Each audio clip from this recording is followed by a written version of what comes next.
जय Hind students. Last class में देखा था कंडक्टर्स और चार्ज डिस्ट्रीब्यूशन। ओके, मैंने क्वेश्चन दिया था और हमने कुछ एग्जांपल सॉल्व किया था। हमने कुछ एग्जांपल ऐसे सॉल्व किया था, ये 5 कूलम ये 0 0 और सॉरी क्यू क्यू और क्यू माइनस क्यू और क्यू 0, ये कुछ एग्जाम्पल में सॉल्व किया था और मैंने एक न्यूमेरिकल आपको दिया था इसे सॉल्व करने के लिए। ओके, सिंपल इसे सॉल्व करते हैं। अगर हम इसे सॉल्व करें तो देखिए यहाँ पे सिंपल सा लॉजिक हम किसे यूज करेंगे। पॉइंट इज, अगर मैंने शायद आपको लास्ट क्लास में बताया था कि जो यहाँ और यहाँ पे जो चार्ज होगा वो एक दूसरे का जस्ट अपोजिट होगा, क्योंकि वहाँ पे दो ही कंडक्टर थे। फिर भी अगर आपको ये मतलब डेरिवेशन याद हो तो देखिए यहाँ पे जस्ट अपोजिट होंगे, Q1 Q2 जस्ट अपोजिट होगा और ये दोनों चार्ज जो होंगे वो सेम होंगे। पॉइंट ये है कि जस्ट अपोजिट जो होगा वो तो यहाँ इस केस में भी होगा, क्योंकि अगर मैं एक गॉसियन सरफेस ऐसे एज्यूम करता हूँ। अच्छा, मैं पहले से ड्रॉ कर लेता हूँ एक बार। So the plates are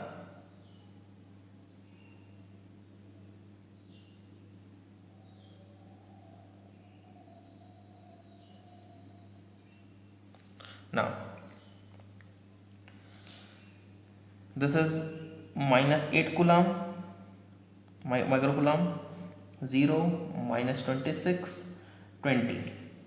okay, अगर मैं एक गॉसियन सरफेस ऐसे एज्यूम करता हूँ यहाँ पर तो वहाँ पे नेट, अच्छा अगर गॉसियन सरफेस ऐसे एज्यूम करता हूँ तो इसकी यहाँ पर इलेक्ट्रिक फील्ड 0 होगी, यहाँ पर 0 होगी, इससे 0 होगी, इससे 0 होगी।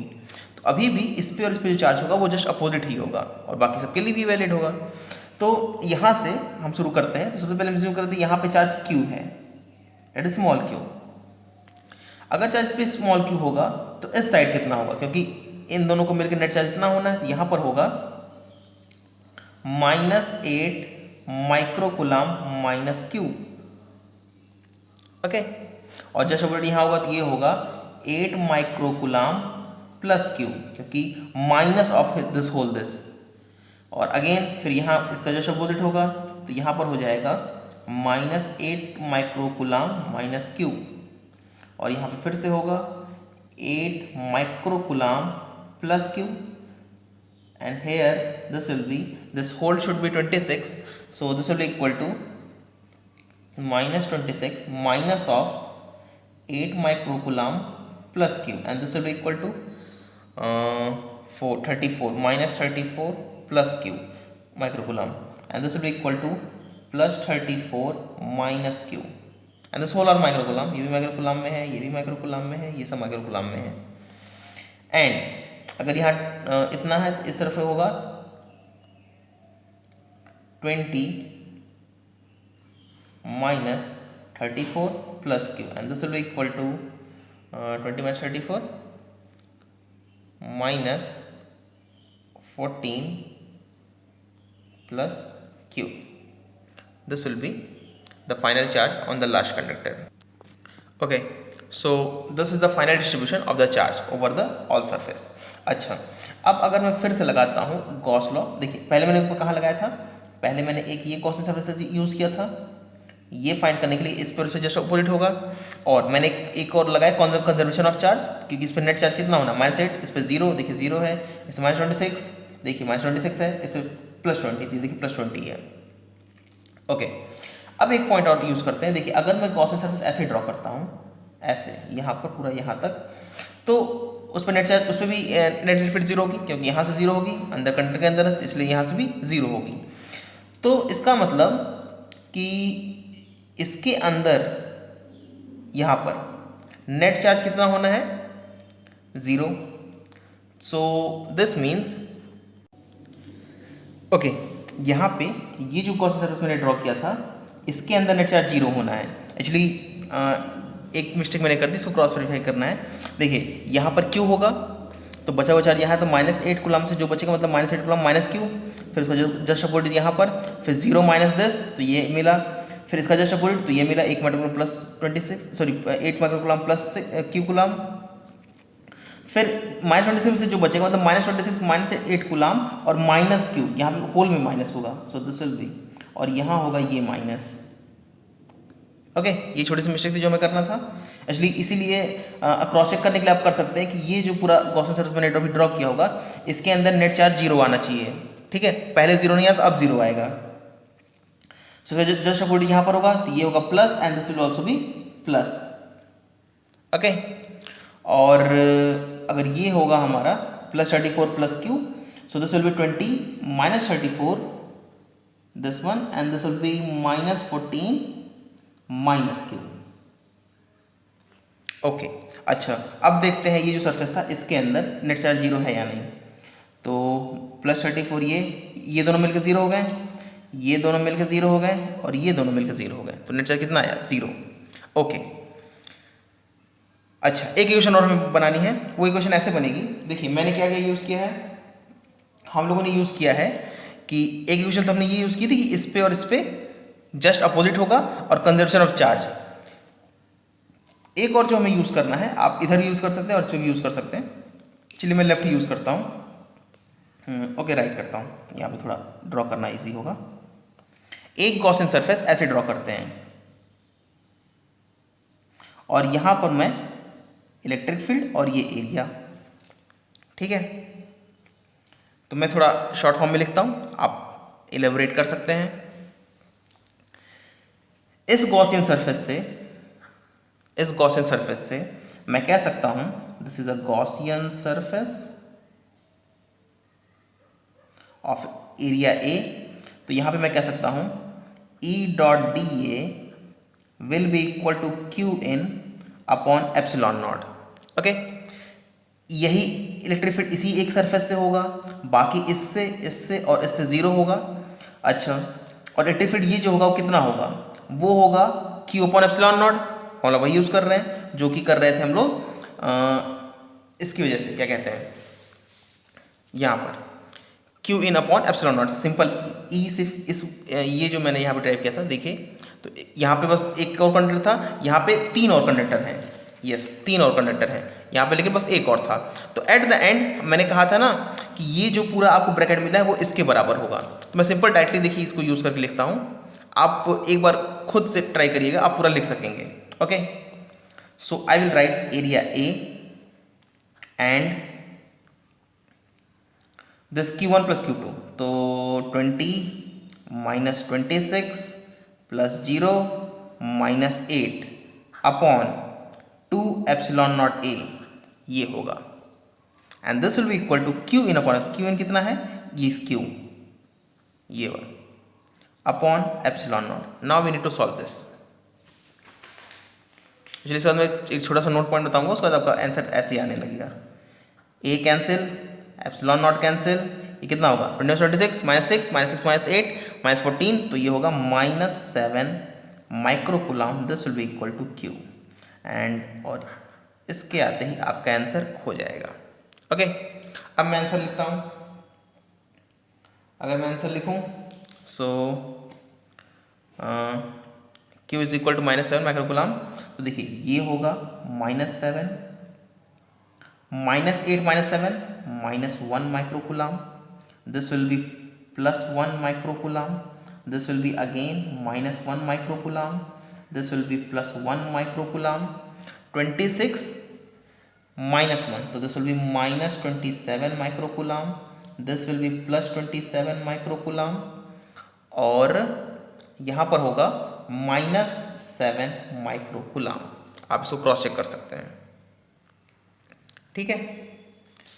So this was the answer, यही आपको निकालना था। ओके ओके, तो ये हो गया हमारा कंडक्टर। अच्छा, नोट पॉइंट में आपको बता देता हूँ, आप इसको खुद डिराइव करिएगा।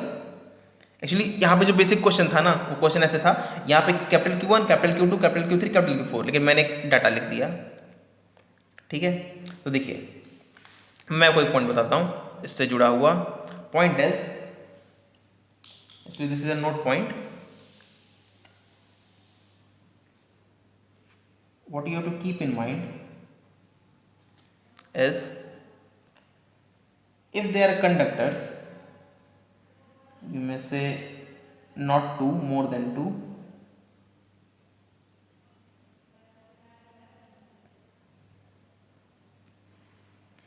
सो Q1, Q2, Q3 and Q4. Okay, so यहाँ पर अगर यहाँ पर चार्ज Q डैश है, if there is a charge Q dash, तो यहाँ पर भी चार्ज कितना होगा Q डैश. ये पॉइंट आप याद रखिएगा.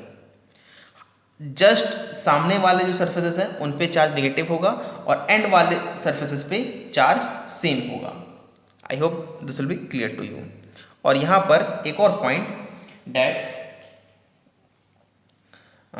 इसे आप डिराइव कर सकते हैं आपसे. क्या इसमें ऐसे करते हैं, चलिए मैं एक छोटा सा डेफिनेशन आपको बता ही देता हूँ. देखिए ये सेम होंगे, इसे आपको एक्सप्लेन मतलब आपको डिराइव करना होगा. जो छोटा पॉइंट डिराइव करना वो Q डैश का है, वो मैं डिराइव कर देता हूँ. यहाँ पर Q डैश होगा, यहाँ पर कितना होगा Q4 माइनस Q डैश जो हमने पहले किया था. यहाँ पर होगा minus Q4 plus Q dash. Okay, यहाँ पर होगा Q3 प्लस Q4. देखिए माइनस करने से प्लस हो जाएगा, माइनस Q डैश. ठीक है, तो यहाँ पर होगा minus Q3 minus Q4 plus Q dash, और फिर यहाँ होगा Q2 plus Q3 plus Q4 minus Q dash. Okay, similarly यहाँ पे एंड में जो आएगा वो आएगा Q1 plus Q2 plus Q3 plus Q4 minus Q dash, and this all thing should be equal to Q dash. यहाँ मैं कह सकता हूँ Q dash will be equal to, actually kind of shortcut है आपके लिए, Q1 plus Q2 plus Q3 plus Q4 by 2. ये point याद रखिएगा. एग्जैक्टली अपोजिट सरफेसेस पे चार्ज अपोजिट चार्ज नेगेटिव मतलब जस्ट अपोजिट होते हैं. ये पॉइंट याद रखिएगा, और कंजर्वेशन ऑफ चार्ज, ये 3 पॉइंट याद रखिएगा. इस टाइप का कोई भी क्वेश्चन आपसे मिस नहीं होगा. ठीक है, और मिस ही नहीं, आपसे क्वेश्चन यू में से 5 to 10 seconds. Okay, that's all. जो भी अगर आप इसको पिछले क्वेश्चन अप्लाई करें तो सिंपल सा यहाँ पे देखिए, ये था क्वेश्चन 20. सिंपल सा यहाँ पे एंड में कितना चार्ज होगा, दोनों पे सेम होगा.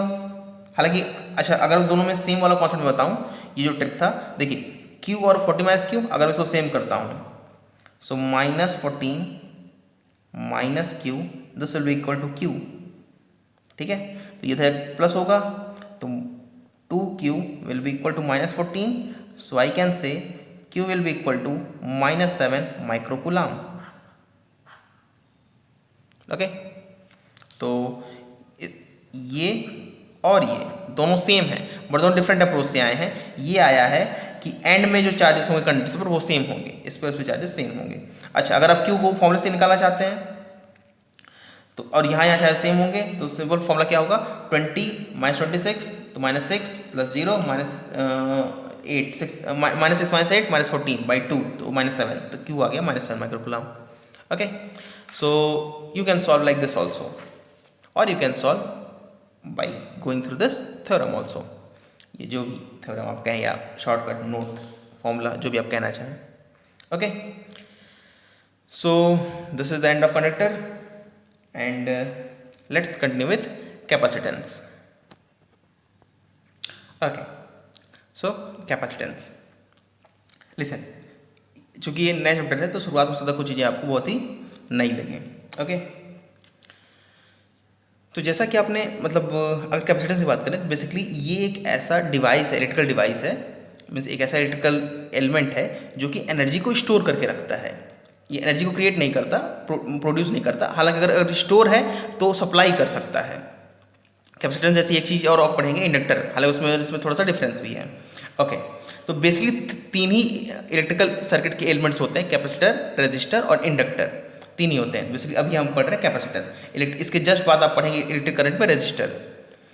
तो कैपेसिटेंस बेसिकली एक ऐसा एलिमेंट होता है इलेक्ट्रिकल सर्किट्स का जो कि एनर्जी को स्टोर करके रखता है. अगर मैं आपको प्रैक्टिकल एप्लीकेशन बताऊं तो जैसे कि मान लीजिए कैपेसिटर क्यों ऐसे मतलब हमने इजाद किया, तो ऐसे सोचिए कि मान लीजिए आपके पास एक बैटरी है 6 वोल्ट की, आपके पास बैटरी है 6 वोल्ट की, तो बेसिकली और अगर आपको इस 6 वोल्ट बैटरी से चाहिए मान लीजिए 60 वोल्ट, तो आपको वोल्टेज मल्टीप्लाई करना है, इंटू 6 इंटू 10 करना है, आपको 6 से 60 वोल्ट चाहिए। तो बेसिकली आप 6 वोल्ट से 60 वोल्ट नहीं बना सकते हैं।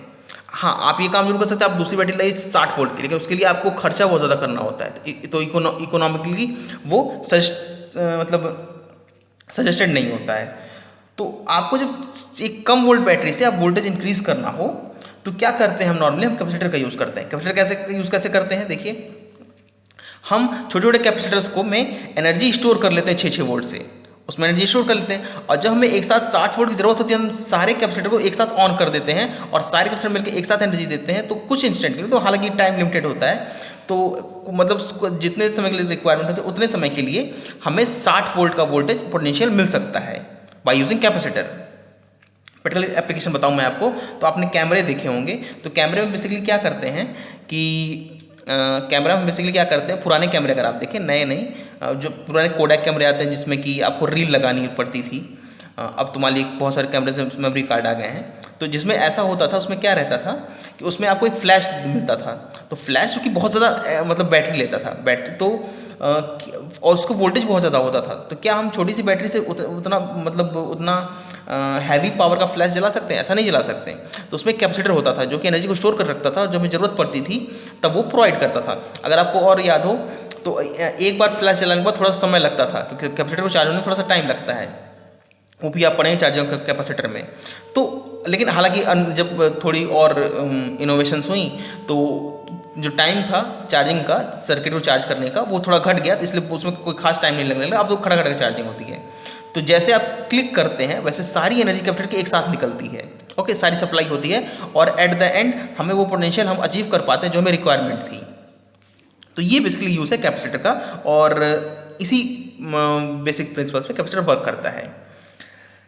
अच्छा, मैं अगर आपको ले मैं समझाऊँ, जैसे कि मान लीजिए आपको ऐसे मान लीजिए आपके घर में नल होगा, तो आपको आप उससे आपके नल से पानी आ रहा होगा, कितना पानी आता होगा पर अगर सेकंड की बात करें तो मान लीजिए 1 सेकंड में आप उसको कुछ 10 मिलीलीटर, थोड़ा सा पानी गिरता होगा, 10 मिलीलीटर 1 सेकंड में गिरता होगा, मैक्सिमम पर 50 मिलीलीटर गिरता होगा, लेकिन वो कभी भी 100 लीटर या 500 लीटर ऐसा नहीं हो सकता। तो अगर आपको 500 लीटर चाहिए मतलब 1 मिनट में या 1 सेकंड में चाहिए, तो आप क्या कर सकते हैं, आप बहुत सारी बाल्टियां भर सकते हैं, ठीक है, बहुत सारी बाल्टियां भर ली, और जब वो जरूरत है आपने सारी बाल्टियां एक साथ फेंक दी। तो ये बेसिकली ऐसे वर्क करता है कैपेसिटर, ठीक है। बेसिकली वो एनर्जी को स्टोर कर लेता है अपने अंदर, और जब हमें रिक्वायरमेंट होती है तो वो हमें प्रोवाइड करता है। Okay, so this is basically एक छोटा सा एक्सप्लेनेशन आपको कैपेसिटर का। अच्छा, अगर आपको याद हो तो कंडक्टर में मैंने आपको एक पॉइंट बताया था, that conductor stores energy. So what I told that that's a conductor, ये कंडक्टर था और इसमें हमने चार्ज दिया था Q। तो मैंने बताया था कि इसमें इसकी एनर्जी होगी KQ²/R, और ये एनर्जी आपकी इलेक्ट्रिक फील्ड, ये इलेक्ट्रिक फील्ड कहाँ से कहाँ होगी, इस R से इन्फिनिटी तक होगी, इसके अंदर इलेक्ट्रिक फील्ड 0 थी, ओके। और मैंने बताया था जहाँ भी इलेक्ट्रिक फील्ड होगी वहाँ पर इसकी एनर्जी बिखरी होगी। बेसिकली इलेक्ट्रिक फील्ड क्या होता है, electric field carries energy, simple exactly. एक और चीज़ आप पढ़े मैग्नेटिक फील्ड, वो magnetic field also carries energy. यहाँ पे इसकी एनर्जी हमने लिखी थी, इसका रेडियस था R, और एनर्जी हमने लिखी थी KQ²/2R, ओके। तो और हमने कहा था ये जो एनर्जी है ये कहाँ से कहाँ तक बिखरी है, R से लेके इन्फिनिटी तक। ये एनर्जी डिस्ट्रीब्यूटेड है, दिस नॉट कन्फाइंड रीजन में हो, ये किसी कंसंट्रेटेड रीजन में नहीं है, ये डिस्ट्रीब्यूटेड एनर्जी है। तो डिस्ट्रीब्यूटेड एनर्जी का कोई खास यूज़ तो कर नहीं सकते, क्योंकि एनर्जी किसी कन्फाइंड रीजन, तभी तो इसको एक्सट्रैक्ट कर पाएंगे, उसका यूज़ कर पाएंगे। तो ये कन्फाइंड रीजन में एनर्जी नहीं है। तो लेकिन उसके बाद भी यहाँ पे एक टर्म डिफाइन किया जाता है, टर्म ये डिफाइन किया जाता है capacity to hold the charge, okay. Actually conductor में कितना चार्ज प्लेस कर सकते हैं उसकी एक लिमिट होती है। So that's the term defined capacity to hold the charge, capacity to hold the charge। और बेसिकली इसी को हम रिप्रेजेंट करते हैं C से, ठीक है, और इसी को कहते हैं capacitance. This is what basically mean by capacitance, okay. और इसे ऐसे डिफाइन किया जाता है, capacity to hold the charge, capacitance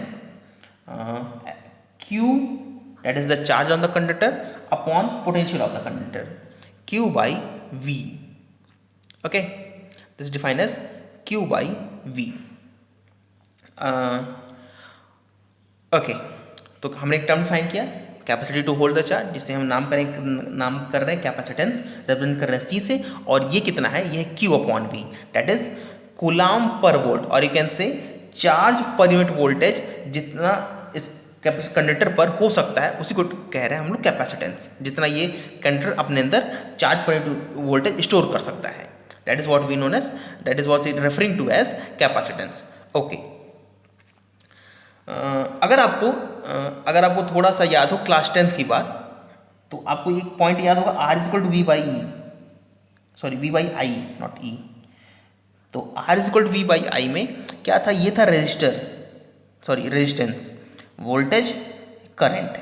क्या रेजिस्टर या फिर रेजिस्टेंस से कितनी वैल्यू, 2 ओम है, 3 ओम है, 10 ओम है, वो वोल्टेज पे डिपेंड करता था? नहीं. अगर आपको याद हो तो रेजिस्टेंस जो था वोल्टेज पे डिपेंड नहीं करता था भाई. अगर आप रेजिस्टेंस तो एक आपका एक कंडक्ट एलिमेंट है. अच्छा, कैपेसिटर अब मैं आपको अगले लेक्चर में दिखाऊंगा, ठीक है. मेरे पास एक सर्किट है जिसमें कैपेसिटर बने हुए हैं, तो मैं आपको दिखाऊंगा capacitor. So wait for the new lecture. मैं एक्चुअली आपने देखा भी होगा, अगर आपने सर्किट देखी हुई, आपने घर में कोई पुरानी सर्किट तोड़ी हूँ, तो आपने देखा होगा उसमें ब्लू या फिर ग्रीन कलर के छोटे छोटे ऐसे नोट्स होते हैं, मतलब उसमें ऐसे एलिमेंट्स जुड़े होते हैं बहुत सारे. उसमें कैपेसिटर भी होंगे, रजिस्टर भी होंगे, डायोड भी होंगे, इवन छोटा मोटा ट्रांसफार्मर भी हो सकता है, ठीक है. तो मैं अगले लेक्चर में आपको एक पूरी सर्किट शो करूँगा, तो उसमें आपको क्वेश्चन में दिखाऊंगा, रजिस्टर भी दिखाऊंगा. तो बेसिकली रेशियर तो एक छोटा सा एलिमेंट है, उस पर लिखा होता है 2 ओम, 10 ओम, हालांकि लिखा नहीं होता, उस पर मार्किंग्स होती हैं अलग टर्म्स में. तो बेसिकली 10 ओम का रेशियर है, तब वोल्टेज आप 2 से 3 कर दो तो उससे 10 ओम का रेशियर बदल तो नहीं जाएगा, वो नया रेशियर तो नहीं आ जाएगा वहाँ पे ना. तो बेसिकली वोल्टेज को इंक्रीज या डिक्रीज करने से रेशियर में कोई फर्क नहीं पड़ता है. रेशियर किस पर डिपेंड करता है? रेशियर डिपेंड करता है कंडक्टर के शेप और साइज पर. उसी तरह ये कैपेसिटेंस हमने डिफाइन किया Q by V, but capacitance does not depend on charge और even on voltage. Capacitance charge और वोल्टेज पे डिपेंड नहीं करता है. ओके, सो और तीसरा पॉइंट ये, इसका यूनिट क्या होगा? जैसे मैंने आपको शायद पहले या फिर आपको क्लास 11th में आपको मैंने बताया होगा, Q बाई V. तो Q का यूनिट कितना है? कूलाम. इसका कितना है? Volt, coulomb per volt. Capacitor का यूनिट कितना होगा? Coulomb per volt. इसको हम एक नया यूनिट देते हैं, इसे कहते हैं फैरेड, FARAD, फैरेड. ओके, मैं तीनों पॉइंट नोट डाउन कर लेता हूँ. So points are, first point is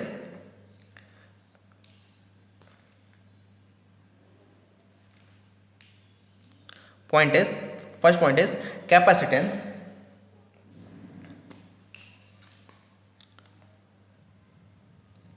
पहला पॉइंट मैंने कहा what is capacitance? Capacitance basically is the capacity of a conductor to hold the charge. Okay, so capacitance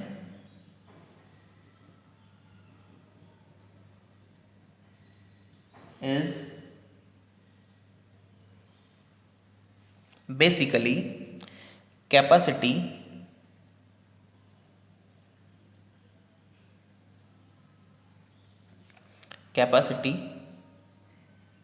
to hold the charge per unit voltage. Okay, per unit voltage, capacity to hold the charge per unit voltage.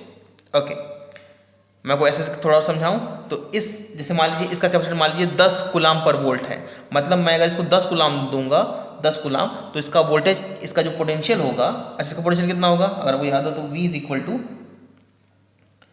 KQ by R, ये था. तो इसका जो potential होगा ये 1 volt से increase कर जाएगा. ओके, सो हालांकि अभी फिलहाल आपके लिए पूरी चीज़ें नहीं है, आप इसको पढ़िए, समझिए.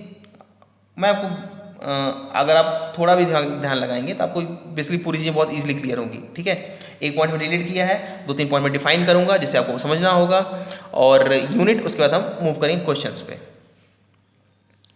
नेक्स्ट पॉइंट इज कैपेसिटेंस किस पर डिपेंड करता है?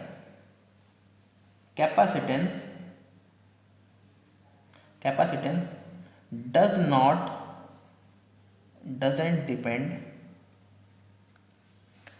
depend on q, that is charge,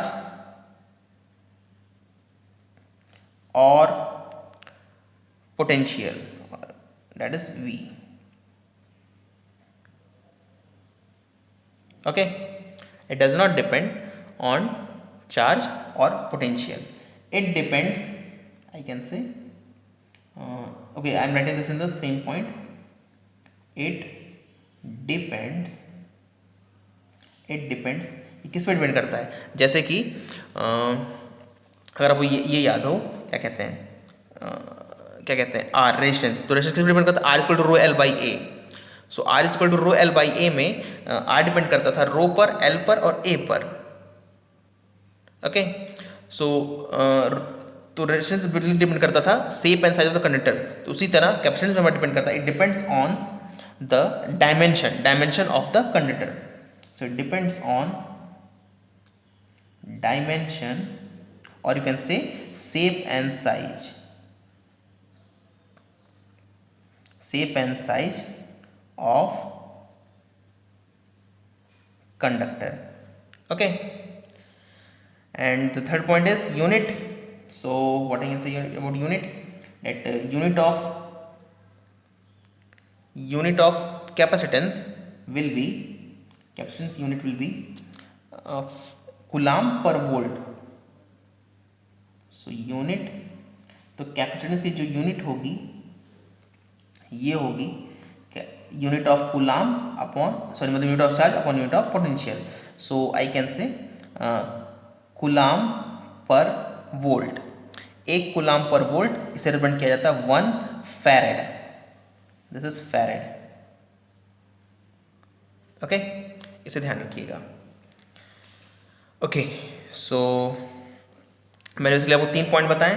what is capacitance, capacitance किस पॉइंट पे डिपेंड करता है, और एक कैपेसिटेंस होता है, मतलब एक 1 कूलाम पर वोल्ट होता है 1 फैरेड. इसे ध्यान रखिएगा, ये फैरेड यूनिट हम लोग यूज करेंगे.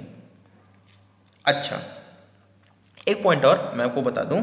देखिए, अगर मैं यहाँ बात करता हूँ, जैसे मैंने क्या डिफाइन किया, C is equal Q by V, ये पॉइंट समझाने के लिए सेकेंड वाला पॉइंट. सो अगर मैं यहाँ पे स्फेयर की बात करता हूँ तो C को मैं ले सकता हूँ Q बाई वी. व्हाट इज, इस पे चार्ज Q दिया था, इसका पोटेंशियल कितना था, K Q बाई आर. तो this is equal to K Q by R. तो कितना होगा, दिस विल गेट कैंसिल्ड, ये ऊपर जाएगा तो ये आएगा. ओके, यहाँ पे तो C किस पर डिपेंड कर रहा है, C फोर्स पे डिपेंड कर रहा है R पर. तो बेसिकली C सिर्फ डिपेंड कर रहा है shape and size of the conductor पर, जो कि मैंने यहाँ पर बताया. ये सिर्फ और सिर्फ डिपेंड करेगा डायमेंशन पे कंडक्टर के. ये कूलाम मतलब ये चार्ज और पोटेंशियल पर डिपेंड नहीं करेगा. मतलब अगर आप इसे इंक्रीज या डिक्रीज करते हैं, इससे C की वैल्यू पे कोई फर्क नहीं पड़ेगा. Okay, so capacitance depends on shape and size of the conductor, जो कि यहाँ से आपको पॉइंट शायद क्लियर होगा. हालांकि ये बात हमने सिर्फ स्फेयर के लिए कही, एक पर्टिकुलर के लिए की है, लेकिन फिर भी जो जितने भी कैपेसिटेंस हम लोग आगे निकालेंगे उन सब पे आप यही देखेंगे कि सारी कैपेसिटेंस की वैल्यू डिपेंड करती है सिर्फ और सिर्फ shape and size of the conductor. Means something you can say like the resistor. Resistance की वैल्यू सिर्फ और सिर्फ रो एल बाई ए, जो कि रेजिस्टिविटी, लेंथ और एरिया पर डिपेंड करती है. इवन टेम्परेचर पर डिपेंड करती है, बट अगर टेम्परेचर को हम थोड़ी देर इग्नोर कर दें तो बाकी जिन फैक्टर्स पर डिपेंड करता है ये वैल्यू, वो होता है मतलब shape and size of conductor, जिस वैल्यू से मिलकर वो रेजिस्टर या कैपेसिटर बना है. Okay, so this is the 3 point which you need to understand very carefully. अच्छा, एक पॉइंट और मैं आपको बता देता हूँ. जैसे कि अगर आप देखें, ये जो मैंने C की वैल्यू निकाली है इस फेयर के लिए, तो ये वैल्यू कितनी आई हमारी, ये आई है हमारी C is equal to epsilon naught R. The value was for sphere, can say for sphere C was 4 pi epsilon naught R. Epsilon naught की वैल्यू कितनी होती है, ये होता है 8.85 into 10 to the power minus 12. Okay, so 8.85 minus 12, और जो कि ये वैल्यू बहुत ही कम है. तो अगर हम यहाँ पर आर की वैल्यू बहुत ज़्यादा पुट करें, मतलब कि हम कितना बड़ा रेजिस्टर बना सकते हैं, सॉरी रेजिस्टर मैं कह रहा हूँ, कितना बड़ा हम कंडक्टर एक मतलब क्रिएट कर सकते हैं या बना सकते हैं। मान लीजिए ऐसे बात करें तो देखिए अर्थ की रेडियस कितनी होती है, अर्थ की रेडियस होती है 6 × 10⁶ मीटर। तो उस हिसाब से अगर हम यहाँ पर, हालांकि अर्थ एक कंडक्टर है, तो अगर अर्थ एक कंडक्टर और हम उसको उसकी कैपेसिटी अगर निकालें तो यहाँ पे हम रखेंगे 6 × 10⁶ मीटर, तो उसके बाद भी ये जो वैल्यू आएगी बहुत ही कम आएगी। सो इनफैक्ट ये वैल्यू जो आएगी, अगर हम ये आएगी बहुत ही कम, even if we place r = 6 × 10⁶ metre, मतलब एक अर्थ के साइज का अगर कंडक्टर लें तो भी उसकी जो कैपेसिटेंस की वैल्यू आएगी वो बहुत ही कम आएगी। तो यहाँ से दो प्रॉब्लम है हमारे साथ। देखिए फर्स्ट वॉज, मैंने आपको एक मतलब हमने जो सोलर कंडक्टर बनाया था और हमने उसमें क्यू चार्ज दिए थे और उसकी जो एनर्जी थी k²/2r, वो एनर्जी कहाँ से कहाँ तक थी, वो r से इन्फाइनाइट तक थी। तो यहाँ पर हमारे पास दो प्रॉब्लम है। पहली प्रॉब्लम ये है कि एनर्जी जो हमारी कन्फाइंड रीजन में नहीं है, r से इन्फिनिटी तक बिखरी हुई है, और दूसरी प्रॉब्लम ये है कि जो कैपेसिटेंस की वैल्यू आ रही है वो बहुत कम है। अच्छा, कैपेसिटेंस की वैल्यू कम होने से क्या होगा, capacity to hold the charge बहुत कम होगा, और जो कि जब कैपेसिटी आपकी होल्ड चार्ज को स्टोर करने की बहुत कम होगी तो आप एनर्जी बहुत कम स्टोर कर पाएंगे। तो यहाँ पे दो प्रॉब्लम की एनर्जी बहुत कम स्टोर हो रही है और एनर्जी कन्फाइंड रीजन में नहीं है। सो फर्स्ट पॉइंट इज, यहाँ पे आप ये समझ लें कि एक तो पॉइंट ये है कि ये वैल्यू बहुत कम है। तो अच्छा, और हमने क्या हमने अभी डिफाइन किया है कि एक मतलब अगर सी ये पूरी वैल्यू 1 आती तो सी वैल्यू कितनी होती, 1 फैरेड। ठीक है, तो यहाँ से आपको ये भी समझना है कि एक फैरेड की वैल्यू होती, मतलब एक फैरेड जो कैपेसिटर होता है ये बहुत ही बड़ा होता है। 1 farad is very large unit. Okay, 1 farad is really very large unit. Even अगर आप अपने मतलब आसपास अगर कुछ सर्किट्स देखें तो आप जो भी कैपेसिटर देखेंगे, इनफैक्ट जो मैं आपको अगले लेक्चर में दिखाऊंगा वो भी आप पाएंगे कि वो नैनो फैरेड में है। पीको फैरेड होता है 10⁻12, अगर आपको SI सफिक्सेस याद हो तो। पीको होता है 10⁻12, नैनो होता है 10⁻9 फैरेड, और फिर होता है माइक्रो 10⁻6, और फिर होता है मिली 10⁻2, सॉरी 10⁻3 मिली फैरेड। तो आप जितने भी कैपेसिटर देखेंगे आप पाएंगे कि सारे माइक्रो में हैं। एक दो आप देख पाएंगे जो कि मतलब कि अगर आपके पास कूलर होगा, कूलर जो कि जिसमें जो मोटर लगा होता है वो थोड़ा सा हैवी होता है, या फिर थोड़ा हैवी मोटर अगर आप चेक करें तो आप पाएंगे उसमें मिली में होंगे। और जो फैरेड में होते हैं ये तो, हालांकि मैंने भी एक फैरेड का कैपेसिटर नहीं देखा है रियली, बहुत ही जो आप देखेंगे वो पाएंगे आप सेंटी फैरेड में। ठीक है, 10⁻2 में, वो भी बल्क मतलब आप कैसे पाएंगे। और फैरेड में देखने के लिए आपको, मेरी समझ से आपको जनरेटिंग स्टेशन विजिट करना होगा।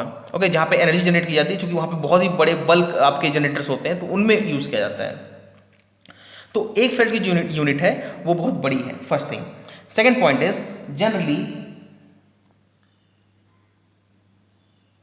वी यूज हम जो यूज़ करते हैं वो होता है पीको फैरेड। ये सारी यूनिट आपको देखने को मिलेगी आपको क्वेश्चंस में। Pico farad, nano farad, okay, and after that micro farad and milli farad. Farad भी आपको न्यूमेरिकल दे दिया जाएगा। अब मान लीजिए कोई क्वेश्चन होगा जिसमें आपको मतलब न्यूमेरिकली नहीं चाहता कि आपको इस 10⁻- में कुछ प्रॉब्लम हो तो नॉन फैरेड में दे दिया जाएगा, पर डे टू लाइफ में कभी ऐसा नहीं देखेंगे। हालांकि जो कुछ अच्छे क्वेश्चंस होंगे उसमें सब में आप नैनो फैरेड, माइक्रो फैरेड में ही डील करेंगे। So we use pico farad, nano farad, micro farad. अच्छा, मैं लिख दूँ यहाँ पे 10 what is meant 10⁻12, nano 10⁻9, micro 10⁻6, milli 10⁻3। ये पॉइंट आप दिमाग में रखिएगा। अच्छा, इन दोनों पॉइंट के साथ अभी हमारे प्रॉब्लम सॉल्व नहीं हुई है। प्रॉब्लम जो हमारे पास थी वो ये थी कि हमारी एनर्जी कन्फाइंड रीजन में नहीं है, first thing, and second point was capacitance की वैल्यू बहुत कम है, क्योंकि ये तो बहुत ही ज़्यादा कम है। अगर आप ऐसे देखें 10⁻6 में है तो हमें कुछ तो इंक्रीज करना हो कैपेसिटेंस की वैल्यू। ठीक है, मान लीजिए हमें फैरेड की ही ज़रूरत पड़ गई तो हम इससे तो बना नहीं पाएंगे। तो हम क्या करें कि हम अपने कैपेसिटेंस की वैल्यू को इंक्रीज कर सकें। कैपेसिटेंस हम कैसे इंक्रीज कर सकें, क्योंकि अगर if we take a conductor size of the earth then also its value will be very small. तो इससे डील करने के लिए क्या हुआ, तो एक बंदे ने क्या किया, he has taken a conductor of size r on charge q, and he has brought another conductor, you can say same size, and this was neutral conductor.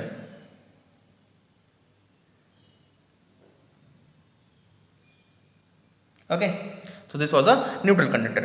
तो क्या हुआ, हमने देखा कि इसके कैपेसिटेंस की वैल्यू इंक्रीज कर गई, मतलब जो कैपेसिटेंस की वैल्यू थी, मतलब जो यहाँ पे कैपेसिटेंस की वैल्यू थी सिस्टम की, वो इंक्रीज कर गई। ओके, तो बहुत खुश हुए जिसने ये किया, उसने दिखाया लोगों को, देखो मैंने कंडक्टर लाया और इसी मतलब ये जो सिस्टम कैपेसिटेंस की वैल्यू थी, कैपेसिटेंस वैल्यू जो हम कैलकुलेट कर रहे थे, वैल्यू इंक्रीज कर गई, and that was what we want. तो ये कैपेसिटेंस वैल्यू कैसे इंक्रीज करी, देखिए जब इस पे चार्ज क्यू था और ये न्यूट्रल कंडक्टर था और इसको यहाँ पे लाया गया, तो ये चार्ज क्यू इसमें पोलराइजेशन करेगा, तो यहाँ पर आएगा निगेटिव चार्ज, ओके, और यहाँ हो जाएंगे पॉजिटिव चार्ज। नेट अभी भी जीरो है, 1 2 3 4 1 2 3 4, ओके। तो इस नेगेटिव की वजह से यहाँ पे पोटेंशियल, इसमें जो पोटेंशियल कैलकुलेट कर रहे थे Q V is equal to K Q by R, इसकी वजह से यहाँ पे जो पोटेंशियल होगा, मतलब इनकी वजह से नेगेटिव होगा और इनकी वजह से पोटेंशियल जो होगा वो पॉजिटिव होगा। लेकिन डिस्टेंस कम किसकी है, इसकी, तो इसकी वजह से जो नेगेटिव होगा उतना पॉजिटिव इसकी वजह से नहीं हो पाएगा, लेकिन चार्ज तो चूंकि सेम है तो इसकी वजह से नेगेटिव ज़्यादा होगा। मतलब बेसिकली यहाँ पे क्या हुआ है, here potential decreases due to closeness of negative charge. Positive बढ़ेगा भी लेकिन नेगेटिव ज़्यादा घटेगा, बढ़ने इससे बढ़ेगा, मान लीजिए इससे 10 वोल्ट बढ़ा है तो इससे -20 वोल्ट से घटेगा, तो मिलके आपका 10 वोल्ट से बढ़ाइए दोनों अगर आप ऐड कर दें तो चूंकि V घट गया, so I can say C is equal to Q by V. चूंकि इसकी वैल्यू में कुछ डिक्रीमेंट हुआ है तो C की वैल्यू थोड़ी इंक्रीज कर जाएगी। तो लोगों ने और दिमाग लगाया कि ऐसे ही क्यों, कि भाई ऐसे ही क्यों, हम क्या करते हैं, व्हाट वी डू, हम इस कंडक्टर को रखते ही रखते हैं साइज r चार्ज q, और यहां पर इसको न्यूट्रल क्यों, इसको नेगेटिव ही रख देते हैं, इस पे माइनस क्यू कैन से, चलिए माइनस क्यू, ओके। तो अब क्या होगा, अब कैपेसिटेंस की वैल्यू और इंक्रीज कर जाएगी। Now capacitance value will increase more as compared to before, और अर्लियर, ठीक है। जितनी वैल्यू यहाँ इंक्रीज उससे ज़्यादा यहाँ भी इंक्रीज कर जाएगी, तो ये बेहतर कॉन्फ़िगरेशन है हमारे लिए। तो देखिए बेसिकली हम क्या चाह रहे थे, हम 2 पॉइंट चाह रहे थे, हम कैपेसिटेंस वैल्यू इंक्रीज करना चाह रहे थे, और हम ये भी चाह रहे थे कि हमारा जो क्या कहते हैं एनर्जी है वो कन्फाइंड रीजन में रहे। हालांकि यहाँ पे एक बहुत ही जेन्युइन डाउट है जो आपको पूछना चाहिए, लेकिन जब तक आप नहीं पूछेंगे मैं उसे नहीं बताऊंगा, ठीक है। एक जेन्युइन डाउट है जो आप पूछ सकते हैं, हालांकि मैं उसे लेक्चर में बता दूंगा, अगर आप पूछते हैं तो एक जेन्युइन डाउट आप यहाँ पे पूछ सकते हैं, ठीक है, ओके। तो बेसिकली हमें तो यहाँ पे देखिए, तो यहाँ पे इससे प्लस चार्ज माइनस चार्ज, और यहाँ पे कैपेसिटेंस वैल्यू इसके कंपैरिजन में बहुत अच्छी हो गई। अच्छा, तो बेसिकली हम जो कंडक्टर्स लेते हैं वो कुछ इस तरह होता है, सी हम जो कैपेसिटर्स जो आपको बेसिकली पढ़ना है वो कुछ ऐसे होगा,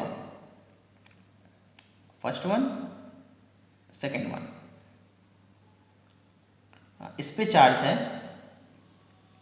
प्लस क्यू, इस पे चार्ज है माइनस क्यू, थोड़ी थिक प्लेट सी होती हैं, और मैंने आपको बता ही रखा है कि अगर यहाँ प्लस क्यू होगा या माइनस क्यू होगा, अगर आप याद करें थोड़ा सा लास्ट लेक्चर, तो यहाँ पे चार्ज कितना होगा 0, यहाँ चार्ज इस सरफेस चार्ज कितना होगा 0, इस सरफेस 0, यहाँ पे आ जाएंगे सारे प्लस और यहाँ आ जाएंगे सारे माइनस। और इलेक्ट्रिक फील्ड कैसी होगी, इलेक्ट्रिक फील्ड हमारी ऐसे होगी, ओके। अब देखिए अब हमारे पास क्या क्या फायदे हुए। पहला point, energy is in confined region, energy is in confined region, ठीक है। अच्छा, मैं आपको ऐसे बता रहा हूँ, एग्जैक्टली इस तरह नहीं हुआ होगा इनोवेशन, लेकिन हाँ ये जो मैंने चीज़ आपको थोड़ी देर बता दी, ये एक मतलब बहुत सारे सालों में हुई होंगी, ठीक है। और ये क्रोनोलॉजिकल ऑर्डर है, मतलब जैसे क्रमानुसार जैसे चीज़ें हुई हैं उस हिसाब से पढ़ रहे हैं। इसको ऐसे पढ़ने से आपको चीज़ें थोड़ी मतलब ज़्यादा देर तक याद रहेंगी। ओके, सो एनर्जी से पहली प्रॉब्लम हमारी सॉल्व होगी, जो कि एनर्जी अनकन्फाइंड रीजन थी, हमारी एनर्जी है confined region, first thing. Second thing, capacitance will increase,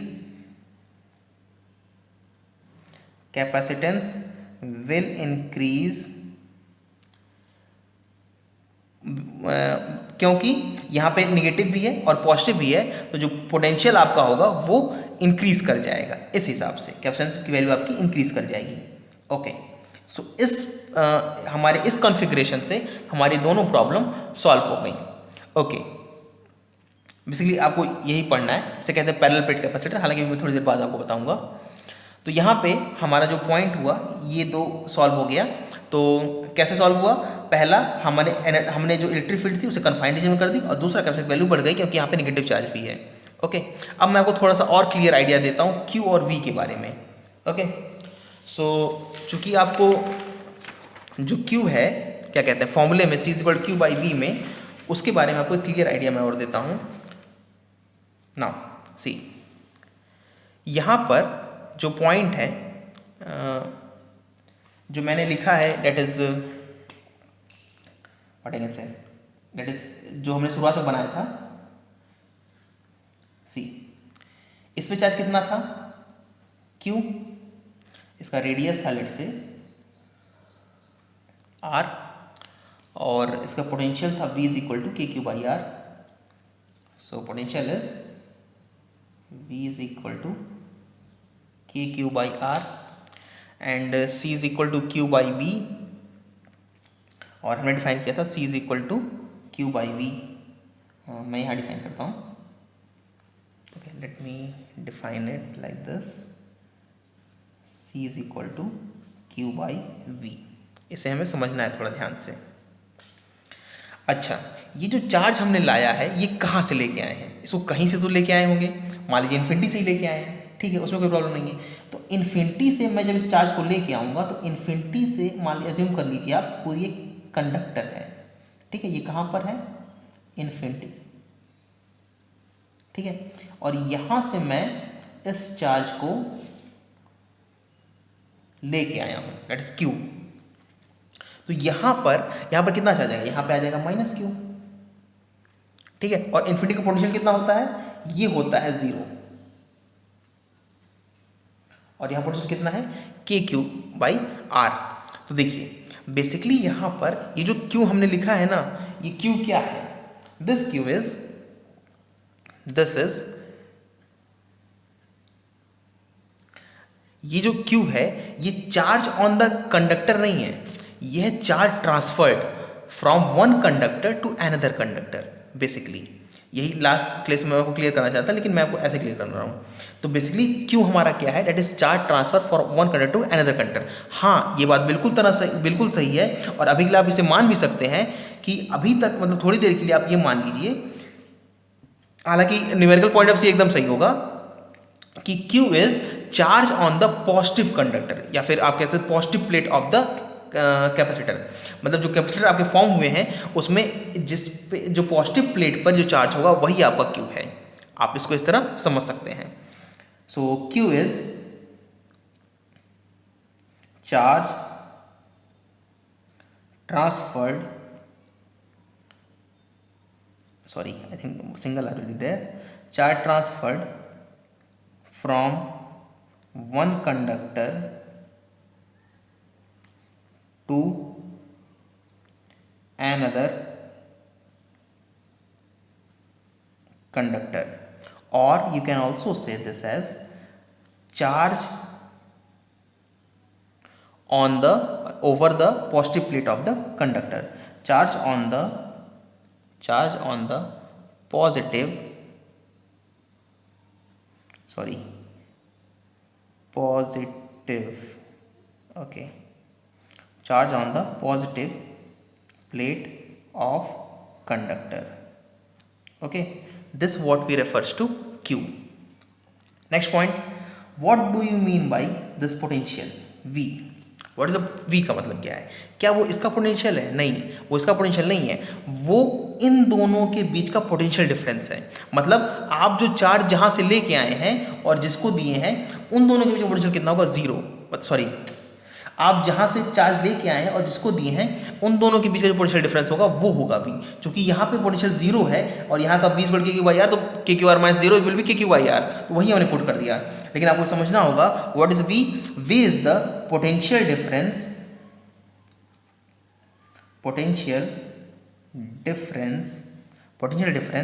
between positive plate, or you can say positive conductor, or you can also say potential difference between the conductors, positive plate and negative plate of conductors. Okay, so this is what I exactly want to make you clear. ये दोनों point ध्यान रखिएगा, important है, ठीक है? ये concept आपको clear रखने चाहिए। ओके, सो ये तो हो गया what is basically C refers to. और हमने अपना क्या कहते हैं, हमारा जो टास्क था, हमारा जो क्या कहते हैं चैलेंजेस थे, वो हमने क्लियर कर लिए हैं। कैसे? हमने एनर्जी को कन्फाइनेशन में कर लिया और कैपेसिटी इंक्रीज भी कर लिया है। तो इसलिए हम अभी से इस कैपेसिटर को पढ़ेंगे। हालांकि ये पूरी तरह क्या कहते हैं मतलब एकदम पॉसिबल है कि आप ऐसा कंडक्टर भी डिज़ाइन कर सकें। हालांकि इसको हटा दीजिए, मतलब ऐसा भी कंडक्टर हो सकता है, इसको हटा दे तो भी सिंगल ऐसा भी हो सकता है, ये भी है। एक कंडक्टर मतलब इसके अंदर दो कॉन्सेंट्रिक सर्कल में बना तो उससे भी कैपेसिटर बन सकता है। और अगर मैं दो को एक्सियल सिलेंडर बना दूं तो उनसे भी कैपेसिटर बन सकता है। बट अभी के लिए हम जो कैपेसिटर पढ़ेंगे वो होगा पैरेलल प्लेट कैपेसिटर, जिसे हम लोग नाम जो कि हमने थोड़ी देर पहले बनाया था, और इसके बारे में हम लोग पढ़ेंगे। इसे कहा जाता है पैरेलल प्लेट कैपेसिटर। मैं ड्रॉ करता हूँ। Okay, let me use the scale. So parallel plate capacitor आपके कुछ ऐसे होते हैं, दो प्लेट्स होती हैं, एक पॉजिटिव होती हैं और एक नेगेटिव होती हैं। ओके, ये है हमारे पैरेलल प्लेट कैपेसिटर। इस पर चार्ज कितना है? Plus Q। इस पर चार्ज कितना है? Minus Q। और मैंने आपको बताया है कि चूंकि सारे चार्ज इधर आ जाएंगे, यहाँ पे चार्ज जीरो होगा, यहाँ चार्ज जीरो होगा। इलेक्ट्रिक फील्ड हमारी कुछ ऐसे होगी। ओके, ये है D, that is distance between the plates, और एरिया है A। Let me right this thing is distance between the plates. Okay, area of plates. Okay, ये ध्यान रखिएगा, दोनों का एरिया सेम लिया गया। अगर सेम नहीं होगा तो ये फॉर्मूला जो हम डिराइव करने वाले उसे आप नहीं लगा सकते, ठीक है? और ये फॉर्मूला डिराइव करने वाले हैं वो इसी तरह कॉन्फ़िगरेशन के लिए वैलिड होगा। अलग अलग कॉन्फ़िगरेशन के लिए कैपेसिटेंस डिराइव करने का जो तरीका है वो अलग अलग है। हालांकि मैं आपको एक जनरलाइज तरीका बताऊंगा, पर चूँकि अभी आपको इसलिए नहीं बता रहा हूँ क्योंकि पहले मैं ये देख रहा हूँ आपके सिलेबस में है या नहीं, जहाँ कि मोस्टली मुझे पता है सर आपके सिलेबस में शायद नहीं है, लेकिन फिर मैं आपको तरीका बता दूंगा। एक एग्जाम्पल सॉल्व कर लेंगे, बाकी आपका काम हो जाएगा। ओके, अगर आप तो छोड़े तो भी कोई दिक्कत नहीं होगी आपको। हालांकि ये पार्ट है, ये स्पेशली आपके CBSE में पहले भी था, अभी भी है, और सिलेबस रिड्यूस होने के बाद भी है, तो इसे आपको ढंग से पढ़ना है। ओके, तो यहाँ पर इलेक्ट्रिक फील्ड या यहाँ पर तो जीरो होगी, यहाँ पर इलेक्ट्रिक फील्ड कितनी होगी? जीरो होगी, यहाँ भी जीरो होगी। अच्छा, यहाँ जीरो कैसे होगी? तो देखिए, पॉजिटिव की वजह से इलेक्ट्रिक फील्ड जो होगी वो इधर होगी, और कितनी होगी? Q/2 epsilon naught A। Negative किधर होगी? इधर होगी, कितनी होगी? Q/2 epsilon naught A। तो E नेट कितना आएगा? जीरो, ठीक है? इसके से राइट, इसके से लेफ्ट, फॉर्मूला कौन सा लगा रहे हैं, इनफाइनाइट प्लेट, क्योंकि मैं करता हूँ इनफाइनाइट प्लेट क्योंकि जो डी है वो बहुत ही कम है as compare to the area, मतलब इनके जो और डायमेंशंस हैं उससे कम्पेयर डी बहुत कम है। ये जो प्लेट्स होंगी ये मैंने ऐसे बना दी हैं, लेकिन अगर आप प्रैक्टिकल देखेंगे ना तो आपको प्लेट ऐसे दिखेंगी, एक ये प्लेट और एक ये प्लेट, ओके। और दोनों के बीच डायरेक्ट्रिक रहता है, हालांकि डायरेक्ट्रिक पर भी थोड़ी देर बाद हम लोग चर्चा करेंगे। यहाँ पे डिफरेंट कितनी होगी, पॉजिटिव की वजह से away q by 2 epsilon not a, negative से टूवर्ड्स या q by 2 epsilon not a, तो ई नेट यहाँ पे कितना हो गया 0। अच्छा यहाँ पे अंदर कितना होगा, यहाँ पर होगा, आप खुद निकालिएगा, यहाँ होगा q by epsilon not a, ठीक है। आई होप अब आप इतना कर सकेंगे। सो अच्छा सी का फॉर्मूला क्या था, सी था हमारा C was Q बाई ए, अरे यार फिर से गलती, C by Q by B था, ये A नहीं होगा, ओके। सो C was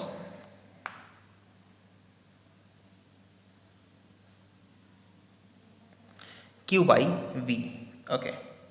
तो यहाँ पर सबसे पहले तो अच्छा Q तो हमने दे दिया है, चार्ज इस पर Q कितना होगा Q, क्योंकि हमने नेगेटिव प्लेट से पॉजिटिव प्लेट चार्ज ट्रांसफर हुआ है वो है Q, वही चार्ज हम यहाँ लिखेंगे।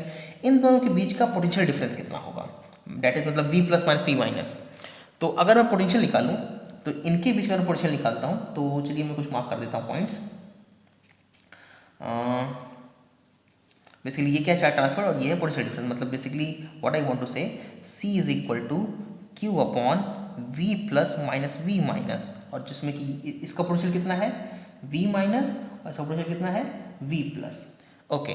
तो अगर मैं निकालता हूँ V plus minus of V minus that is equal to delta V, चलिए लिख देते हैं, इसे मैं लिख सकता हूँ, अगर आपको याद हो V is equal to minus E dot D R, याद आई थिंक पता नहीं आपको याद होगा या नहीं, V is equal to minus E dot D R, तो और minus E dot D R, और वहाँ पे पॉइंट ये था कि इलेक्ट्रिक फील्ड डायरेक्शन जाने से पोटेंशियल घटता है, और वहाँ पे हम इसको माइनस डी वी लिखते थे, minus D V square D dot D R या फिर D V square minus E dot D R, तो वहाँ पे निगेटिव आता है, चूँकि मैंने पहले से निगेटिव लगा लिया तो यहाँ पे मुझे निगेटिव लगाने की जरूरत नहीं है। यहाँ मैं लिखूँगा ई डॉट डी आर, तो सिंपल सा इंटीग्रेट नहीं कर रहा हूँ मैं, सिंपल से मल्टीप्लाई कर रहा हूँ डी से, तो मैं इसे लिखूँगा ई डॉट डी, तो ई कितना है net Q upon epsilon not a, कितनी दूरी है दोनों के बीच की डी, तो ये हो गया हमारा पोटेंशियल डिफरेंस, ओके। अब सिंपल पुट कर देते हैं सी में, तो सी कितना है, सी है हमारा Q upon this is equal to Q D epsilon naught A, Q will get cancelled, so C will come as epsilon naught A upon D, okay.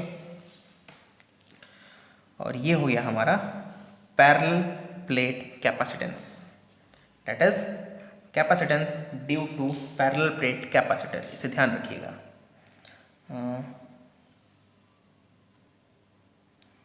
Capacitance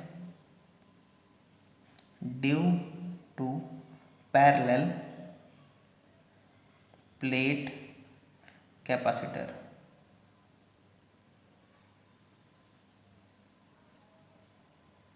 okay, capacitance due to parallel plate capacitor. Now C is equal to epsilon naught A by D. एक छोटा सा point क्या इससे जुड़ा एक छोटा सा आपको क्लियरेंस देता हूँ, देखिए इसे आप ध्यान से एक बार रिवाइज कर लीजिएगा, ये आपके लिए बहुत इंपॉर्टेंट है। C is equal to naught A upon D. अच्छा अगर मैं आपको क्या कहते हैं एक छोटा सा न्यूमेरिकल दूँ, so you may give it A try, that is example मैं आपको देता हूँ, लेट्स से ऐसे क्वेश्चंस आपको बोर्ड में भी देख सकते हैं, बहुत ही मतलब जो ऐसे कॉम्पिटिशन होंगे जैसे स्टेट बोर्ड्स के, उसमें आपको देखने को मिल सकते हैं, ठीक है। ये दो पैरेलल प्लेट कैपेसिटर, इस पे चार्ज प्लस क्यू, इस पे चार्ज माइनस क्यू, और ये दिया हुआ है कि ये है ए, हालांकि चार्ज नहीं देता तो भी आप इसको सॉल्व कर पाते हैं, ये ए, ये बी और ये C. So you need to find out what is C will be. मैं ज़्यादा ऑप्शन लिख सकता हूँ, बट ठीक है मैं आपको छोड़ता हूँ, आप ऑप्शन लिखिएगा, ठीक है। आप बताइएगा इसका कितना होगा, मैं क्वेश्चन ऐसे मतलब अगर मैं बोल सकता हूँ तो C is epsilon naught B C by A, C is epsilon not A B by C, C is epsilon not A C by B, C is epsilon naught B C by A. ऐसे चार option आप create कर सकते हैं, ठीक है। Okay, so that's all for this one. मैं कोशिश करूँगा अगला लेक्चर आपको जल्द से जल्द प्रोवाइड करा सकूँ। ओके।